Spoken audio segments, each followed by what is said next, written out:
Welcome to NN1 news. వార్తలు చదువుతున్నది మీ వర్షిత్. పోలవరం మండలంలో ఆదివారం తెలుగుదేశం పార్టీ 44వ ఆవిర్భావ దినోత్సవ వేడుకలు ఘనంగా జరిగాయి.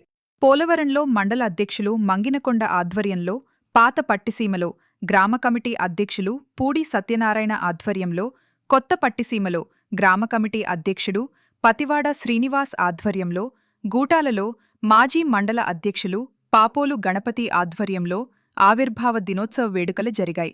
ఈ కార్యక్రమానికి ముఖ్య అతిథులుగా మండల అధ్యక్షులు మంగినకొండ పాల్గొని పార్టీ జెండాను ఆవిష్కరించారు. అనంతరం సీనియర్ నాయకులను సాలువలతో సత్కరించారు. తెలుగుదేశం పార్టీ ఆవిర్భావం నుంచి నేటి వరకు రాష్ట్ర ప్రజలకు, రాష్ట్ర అభివృద్ధికి చేసిన సంక్షేమ పథకాలు అభివృద్ధి గురించి ప్రస్తావించారు. ఈ కార్యక్రమంలో నీటి సంఘం అధ్యక్షులు పాదం ప్రసాద్, ఐటీడీపీ మండల అధ్యక్షులు కోడి శ్రీనివాస్, కొత్త పట్టిసీమ సొసైటీ అధ్యక్షులు పూడి వెంకట్రావు, పాత పట్టిసీమ సొసైటీ అధ్యక్షులు నునకాని రాంబాబు, మండల వైస్ ప్రెసిడెంట్ దోకల నాగేశ్వరరావు, తెలుగు యువత మండల అధ్యక్షుడు పివివి సత్యనారాయణ, ఎస్సీసెల్ నియోజకవర్గం ఉపాధ్యక్షులు పిల్లి నాగరాజు, పట్నాల నారాయణరావు, మాదేపల్లి నరేష్, టీడీపీ నాయకులు, అభిమానులు పాల్గొన్నారు.